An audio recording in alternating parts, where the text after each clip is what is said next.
필사즉생, 필생즉사.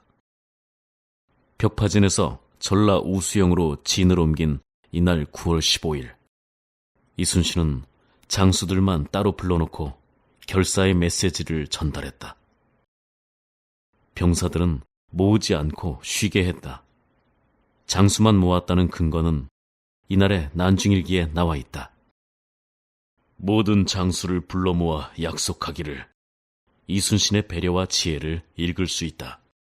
위기가 오면 리더가 먼저 정신을 차려야 하기 때문이다.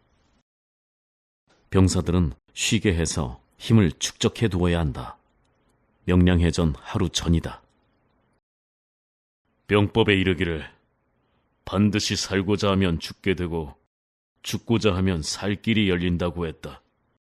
한 명이 길목을 지키면 1000명도 떨게 할 수 있다고 했으니 이것은 모두 우리를 두고 하는 말이다. 너희들이 조금이라도 명령을 어긴다면 군법으로 다스려 비록 작은 일이라도 용서하지 않겠다. 이순신의 연설은 실로 짧고도 엄했다. 사람의 마음을 움직이는 연설은 긴 말이 필요 없는 것이다. 눈에 불이 일었다. 듣는 장수들은 아주 숙연했으며 슬며시 주먹을 쥐었다. 이순신은 이 연설에 나와 있듯이 명량의 좁은 목을 틀어막음으로써 많은 적을 그 목에서 상대하려 했다. 한 명이 길목을 지키면 1000명도 두렵게 할 수 있다고 한 말이 바로 이 말이다. 그 길목이 바로 울돌목의 출구였고, 그리고 이순신이 후일에 언급했던 요구였다.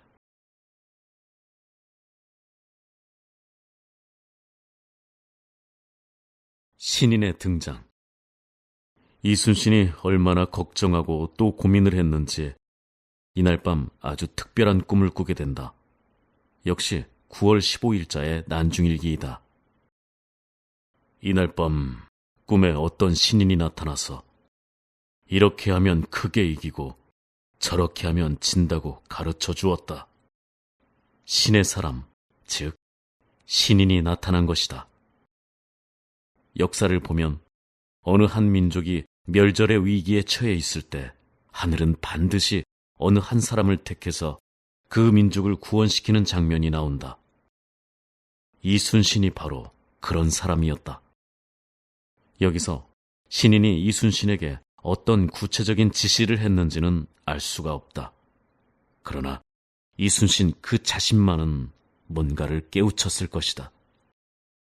아무리 상황이 어려워도 이 전쟁은 이미 이겼다는 자신감도 가졌을 것이다. 의로운 일에 진심을 다하면 반드시 하늘이 돕는다. 이 전쟁은 하늘이 돕는 전쟁이다. 그러니 안심하라. 이순신은 꿈의 사람이라 할 수 있다. 난중일기에 보면 무려 40번이나 꿈에 관한 얘기를 기록하고 있다. 특별히 그에게 어떤 중요한 일이 생길 때는 어김없이 꿈을 꾸었다. 전라 좌수사로 임명되었을 때도 그러했고 삼도수군 통제사로 재임명되기 하루 전에도 그랬으며 아들 면이 죽었을 때도 그러했다. 이순신은 그야말로 진인사 대천명의 자세로 이제 곧 코앞에 다가온 전쟁을 기다렸다. 그래, 오너라.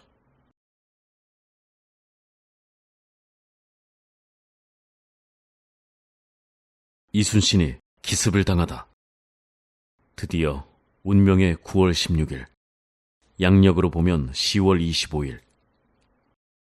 그런데 적들이 선수를 쳐 코앞에 닥쳤다는 보고가 들어왔다. 이순신 함대가 벽파진에서 우수영으로 간 것을 알고 있었단 말인가?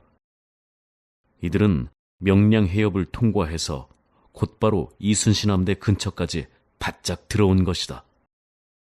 이순신은 아침 일찍 배를 몰아 울돌목의 출구에 가려고 했었다. 그런데 적들이 먼저 선수를 친 것이다. 아니, 이럴 수가. 명량해전 당일인 9월 16일자 난중일기를 보자. 맑다. 아침에 망군이 나와서 보고하기를 적선이 헤아릴 수 없을 만큼 많이 곧장 우리 배를 향해 옵니다. 라고 했다. 곧 여러 배에 명령하여 닻을 올리고 바다로 나가니 적선 130여 척이 우리의 여러 배들을 에워쌌다. 망군이 급히 와서 이순신에게 보고했을 때는 일본 전선이 이미 매우 가까이 왔었다.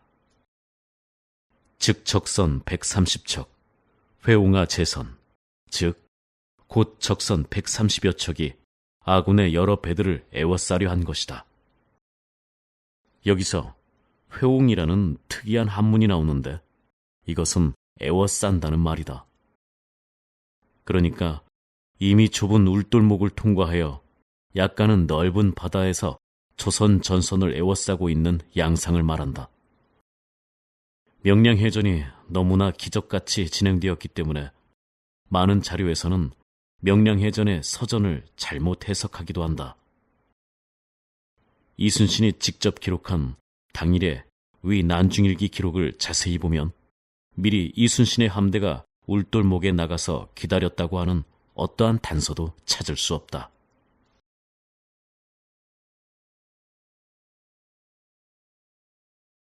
기습이 무엇인가?